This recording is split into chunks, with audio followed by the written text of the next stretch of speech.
အနောက်တော့ဖိုးထူးတို့လည်းအိမ်နောက်မှာရှိနေတဲ့ရာခင်းသားကိုသွားလိုက်ပြီးတော့ပြန်သွားကြောင်းနေခဲ့တာပါအတော်ကြီးကယောက်ျားကျုပ်တို့ဘယ်အချိန်ထိလူတွေဒုက္ခရှောင်လုပ်နေရအောင်မလဲအဲ့ဒါတော့ကျုပ်လည်းမသိဘူးရှင်မကြီး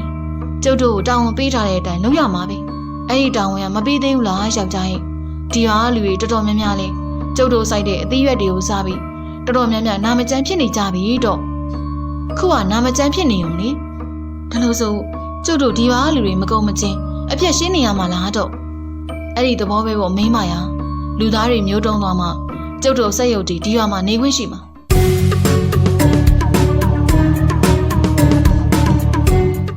တရတော်အောင်မန်းရွာကို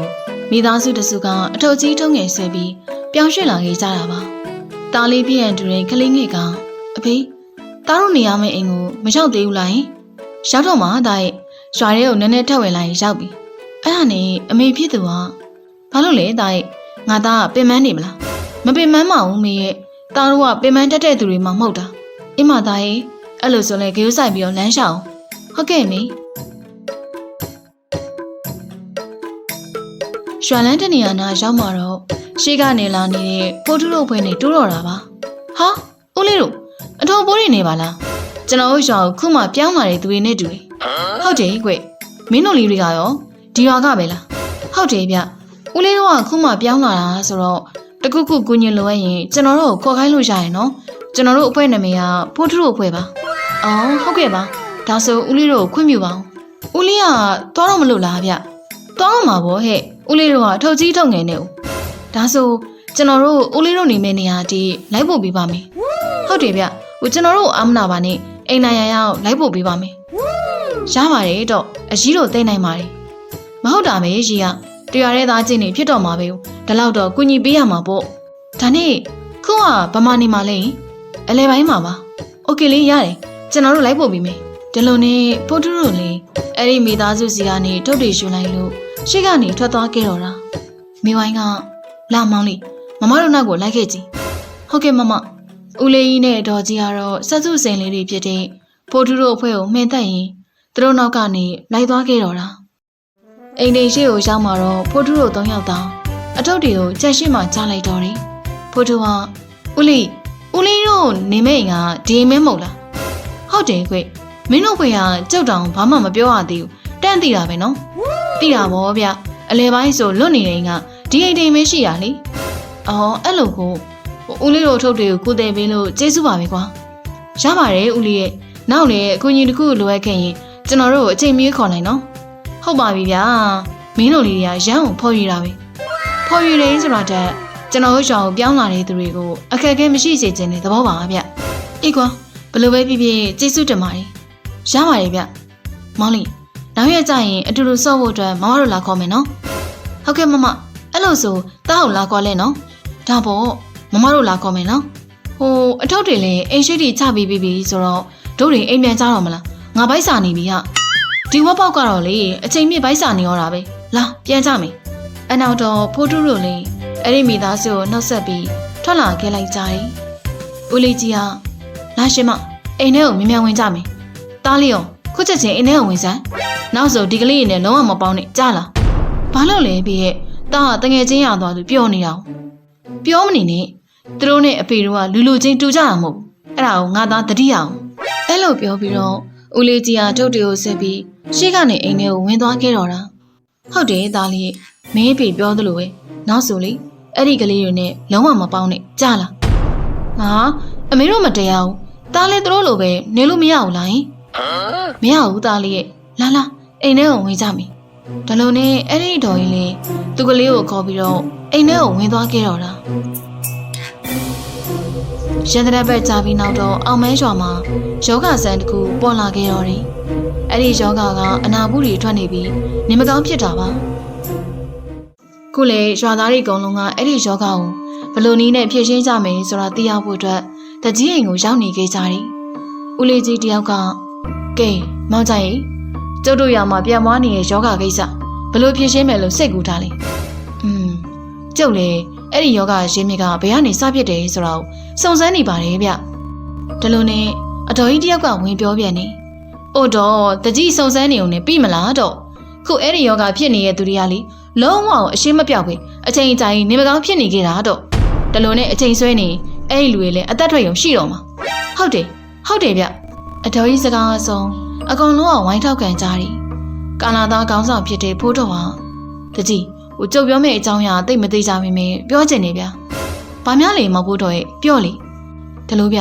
ကျုပ်တို့ရွာကိုပြောင်းလာတဲ့မိသားစုကိုသိတယ်ဟုတ်သိရလေအဲ့ဒါဘာဖြစ်လို့လဲအဲ့ဒီမိသားစုကထူးဆန်းနေဗျပြီးတော့တစ်နေ့လုံးတစ်ညလုံးမအိပ်ဘဲနဲ့အလုံးလုံးနေတာဗျဒါလို့နဲ့တာတီကဝင်ပြောပြန်နေဟုတ်တယ်ကျုပ်လည်းအဲ့ဒါကိုတစ်ချိန်မကမြင်ဘူးတယ်ဗျအဲ့ဒါနဲ့ကျုပ်တို့ရွာမှာခုဖြစ်နေတဲ့ယောဂနဲ့ဘာဆိုင်လို့လဲမောင်ရင်တို့ရတိတ်ဆိုင်တာပေါ့တကြီးဟာခုယောဂဖြစ်နေတဲ့သူတွေကသူတို့စီကအသေးရွက်တွေကိုဝယ်စားမိလို့နေမကောင်းဖြစ်ကြတာဗျမောင်ရင်တို့ပြောတာနည်းနည်းတော့လွဲနေတယ်လို့ပဲအသေးရွက်ကကျမ်းမာရေးအတွက်ကောင်းတာကိုဘာလို့နေမကောင်းဖြစ်ရမှာလဲဟာဒလို့တကြီးဟာသူတို့စိုက်တဲ့အသေးရွက်တွေမှာလူတွေလုံးဝမစားသင့်တဲ့ဓာတ်မျိုးပါနေရဆိုရင်ကာလာသားတွေပြောတဲ့စကားကိုတကြီးကတစ်ချက်စဉ်းစားလိုက်တယ်အေးကွာဒီအကြောင်းအရာကိုမင်းတို့ဖွဲ့ရပဲတေချာစုံစမ်းပေးပါဒါလို့နဲ့တကြီးအိမ်မှာစုဝေးကြတဲ့ခံလေးလေးပြီးဆုံးသွားခဲ့တော့တာညနေပဲရောက်တော့ဖိုးထုတို့အဖေကအသေးပြောင်းလာတဲ့အိမ်ရှိကိုရောက်လာခဲ့တာပါမိဝိုင်းကအကြီးအဲ့လိုအော်ခေါ်လိုက်တော့အိမ်ထဲကနေပေါက်တူးထမ်းပြီးဦးလေးကြီးကထွက်လာခဲ့တယ်ဒါလို့နဲ့ငပိန်ကအော်ဦးလေးကအိမ်မှာရှိနေရပဲဒါနဲ့ဦးလေးရဲ့သားလေးရောရင်ကျွန်တော်နဲ့တူကစားကြဖို့အတွက်လာခေါ်ပေးတာပါဦးလေးသားလေးကနေမကောင်းဘူးကွအိမ်ထဲမှာအနားယူနေတယ်ဟမ်ဟုတ်လားအတော်လေးကိုနေမကောင်းဖြစ်နေရလားအေးမိရတင်နေနောက်ရက်တော့ကောင်းသွားမှာပါ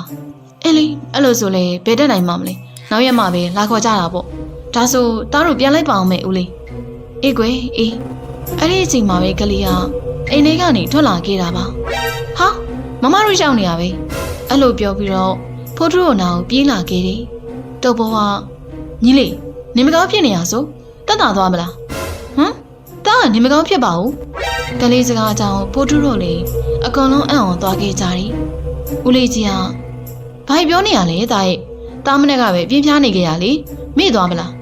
လာခုလေအိမ်ထဲကိုပြန်ဝင်ကြမယ်နှုံးမရင်အေးပတ်ပြီးတော့ပြန်ပြားနေလိမ့်မှာအဲ့လိုပြောပြီးဦးလေးကြီးကသူ့ကလေးကိုတင်းခေါ်ပြီးအိမ်ထဲကိုပြန်ဝင်သွားခဲ့တယ်တုတ်ဘောကဒီဦးလေးရတခုခုတော့တခုခုပဲသူ့သားကိုဒုံးနဲ့အတူမကစားစီချင်လို့နေမှာဟုတ်တော့တယ်ဟာလာပါတို့တွေပဲသွားကြတာပေါ့အဲ့လိုပြောပြီးလှည့်အတွက်ရှိကလာနေတဲ့ပိုးတော်တို့နဲ့တန်းတူတော့တာမိဝိုင်းကဟာကိုကြီးပိုးတော်တို့ပါလားဘယ်သွားကြမလို့တော့ဒီအိမ်ကိုပဲတန်းလာခဲ့တာဟာဒီအိမ်ကိုဘာလို့ဖို့လဲကိုကြီးပိုးတော်ရဲ့စုံစမ်းစရာလေးနည်းနည်းပါးပါးရှိလို့ပါအဲ့ဒီအကြောင်းရဘာများလဲကိုကြီးပိုးတော်ကကျွန်တော်တို့သိခွင့်ရှိမလားပြောပြလိုက်ပါပိုးတော်ရတို့လည်းကုညီရတာပေါ့အေးကွာဒီလိုနဲ့ပိုးတော်လည်းအကျိုးအကြောင်းပြောပြလိုက်တယ်ဒါဆိုကိုကြီးဖိုးတော်တို့ကဒီအိမ်ကမိသားစုကိုတန်တရားဝင်နေရပေါ့နော်ဟုတ်တယ်ဟာလက်ဖို့လက်ချက်တော့မမိသေးပေမဲ့ပေါ့ဒါဆိုကျွန်တော်တို့လည်းအမှန်တရားပေါ်ပေါက်လာဖို့အတွက်ကူညီပေးပါမယ်အေးကွာကျေးဇူးတင်ပါတယ်ဟုတ်ကဲ့ပါကိုကြီးဖိုးတော်ခုတော့ကျွန်တော်တို့စီစဉ်ဆွဲကြဖို့အတွက်အိမ်ပြန်လိုက်ပါအောင်မယ်အဲ့လိုပြောပြီးဖိုးထုတို့လည်းအဲ့နေရာကနေထွက်လာခဲ့လိုက်ကြတယ်ညဘက်ရောက်တော့ဖိုးထုတို့တွေကအဲခန်းရှိမှလူစုနေခဲ့ကြတာပါမိဝိုင်းကဟဲ့ငါနင်တို့ပြောပြအောင်မေအပြိုကြီးတော်လုံးတင်လေမိုင်းလုံးနေရဘာဖြစ်လို့လဲခုတို့ရမှာဖြစ်နေတဲ့ယောဂကိုခန်းစားနေရတယ်ဆိုပဲဟာဟင်ဟုတ်လားစိတ်မကောင်းလိုက်တာအဲ့ဒီယောဂသူ့လိုဖြစ်လာတာရောမဖြစ်နိုင်ဘူးလားသူ့လိုဖြစ်လာတယ်ဆိုရင်တော့အပြားရှိမှာပဲအဲ့ဒါတော့ဟုတ်တယ်ဟာဒီယောဂသွေးရိုးသားရိုးဟုတ်ရလားဆိုတာတို့တွေအပြေရှားကြည့်ကြတာပေါ့ဒါဆိုဒီလိုလို့မိဝိုင်းနဲ့တုတ်ပေါ်ကမနှက်ပြန်မနှက်ဈေးထဲကိုသွားပြီးရင်အဲ့ဒီဦးလေးကြီးတို့ရောင်းနေဟင်းသီးရွက်ကိုသွားဝယ်လာခဲ့ငါနဲ့ငပိန်ကတော့ဒီညပဲသူတို့အိမ်ကိုသွားကြမယ်နင်တို့နှစ်ယောက်ကဖြစ်ပါမလားဖြစ်ပါတယ်ဟာငါငပိန်တို့နှစ်ယောက်သွားကြစို့ဒီလိုနဲ့ငပိန်နဲ့ဖိုးတူလေးအဲ့နေရာကနေထွက်လာခဲ့လိုက်ကြတယ်အသေးပြောင်းလာတဲ့မိသားစုရဲ့အိမ်ရှိကိုရောက်တော့ခြံနာကနေပုံပြီးချောင်းနေလိုက်ကြတာငပိန်ကဖိုးတူမင်းတို့ကြံဝင်တွေကိုတေးကြမြင်ရလားလိုက်အောင်မင်လေးရှိနေတော့မြင်ရပါတယ်ဟာဘာလဲမင်းကမမြင်ရလို့လားဟုတ်တယ်ဟာငါတေးကြမမြင်ရဘူးငပိန်အဲ့လိုပြောနေတော့အဲ့ဒီလင်မယားနှစ်ယောက်ကပါတူတန်ပြီးအိမ်ထဲကနေထွက်လာတာကိုမြင်လိုက်ရတော့တာညဘက်ကြီးအလုပ်လုပ်မလို့လားအေးနော်ညဘက်တောင်မေးကြအောင်လားလာတို့တွေအိမ်ထဲကိုဝင်ချောင်းကြတာပေါ့ အိမ်ထဲကိုဖြစ်ပါမလားဖိုးထုရဲ့အနေများတယ်နော်ဖြစ်ပါတယ်နားပါဒီလိုနဲ့ငပိန်လေးဖိုးထုခေါ်ရနောက်ကိုလိုက်သွားခဲ့တော်တယ်အစ်စ်ပြောင်းလာတဲ့မိသားစုရဲ့အိမ်ထဲကိုရောက်မှကလေးကတယောက်တည်းစော်ကစားနေရကိုမြင်လိုက်ရတာပါဟမ်ညီလေးမင်းမလို့ခုထိမဲရသေးရလေဟာကိုကိုတို့လာတယ်ဟုတ်တယ်ညီလေးရဲ့ဒါနဲ့ညဘက်ကြီးကိုမိတ်ပဲနေဘာလို့စော့နေရလဲတားကအိတ်ဖို့မှမလိုအပ်တာကိုကိုတို့ရဲ့ဟမ်တားကဘာလို့အိတ်ဖို့မလိုအပ်တာလဲတားဆက်ရောက်မို့လေကိုကိုတို့ရဟမ်ခလေးဆိုတော့ဆက်ရောက်ဖြစ်စင်နေရနေမှာပေါ့ကွာအေးနော်ဟုတ်သားပဲကိုကိုတို့ကတားကိုမယုံဘူးလားတားကတကယ်ဆက်ရောက်ပါဆိုမယုံရင်ကြည့်နေအဲ့လိုပြောပြီးကလေးကသူ့ကောင်းတော့ကခလုတ်ကိုနှိမ့်လိုက်ချိန်မှာငြိမ်သက်သွားခဲ့တော့တာဟာတကယ်ကြီးပဲဒါဆိုသူတို့ကဆက်ရောက်မိသားစုတွေပေါ့နော်လာတို့တွေပြုံထွက်ကြမယ်ဒီလိုနဲ့ဖိုးထုတို့လည်းအိမ်ပြင်ကိုမြန်ထွက်လာခဲ့လိုက်ကြတယ်အနောက်တော့ဖိုးထုတို့လည်းအိမ်နောက်မှာရှိနေတဲ့ရာခင်းသားကိုသွားလိုက်ပြီးတော့ပြန်သွားကြောင်းနေခဲ့တာပါအတော်ကြီးကယောက်ျားကျုပ်တို့ဘယ်အချိန်ထိလူတွေဒုက္ခရှောင်လုပ်နေရအောင်မလဲ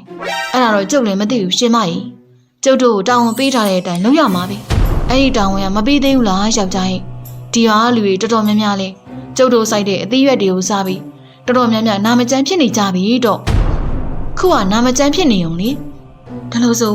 ကျုပ်တို့ဒီဟာလူတွေမကုန်မချင်းအပြက်ရှင်းနေရမှာလားတော့အဲ့ဒီသဘောပဲပေါ့မိန်းမရလူသားတွေမျိုးတုံးသွားမှကျုပ်တို့ဆက်ရုပ်ဒီရွာမှာနေခွင့်ရှိမှာအင်းမလေးအဲ့လိုဆိုလဲဘယ်တက်နိုင်မှမလဲကျုပ်တို့ဆက်ရုပ်ရွာတည်ထောင်မှုလှုပ်ရှားရှိရလှုပ်ယုံမဲပေါ့ဒါလို့နဲ့အနာကချုံနေကြမှာချောင်းနေပို့တူပါလာငပိန်တို့တွေပြန်ကြမယ်အဲ့နောက်တော့ငပိန်နဲ့ပို့တူလည်းအဲ့နေရာကနေထွက်လာခဲ့လိုက်ကြတယ်ရွှာလန်းတနေရာနာကိုရောက်မှာတော့ပို့တူကအဲ့ဒီမိသားစုကဆက်ရုပ်တွေဖြစ်နေကြတာပဲဟုတ်ပါပို့တူကတို့တွေဘယ်လိုလုပ်ကြမလဲမနေ့ပြန်မနေ့ဦးသိကြီးစီသွားပြီးတော့အကျိုးအကြောင်းပြောပြကြတာပေါ့ဒါနဲ့ဒီတစ်ခေါက်ရောက်လာတဲ့အစိမ့်မြင့်ဆက်ရုပ်တွေဟာအရင်တစ်ခေါက်ကဒိုးရအောင်လာတဲ့ဆက်ရုပ်တွေနဲ့မတူဘူးနော်ဟိုဆက်ရုပ်မိသားစုကငါတို့ရွာကောင်းကျိုးအတွက်တေးဖို့သွားတာဟုတ်တယ်ဟာ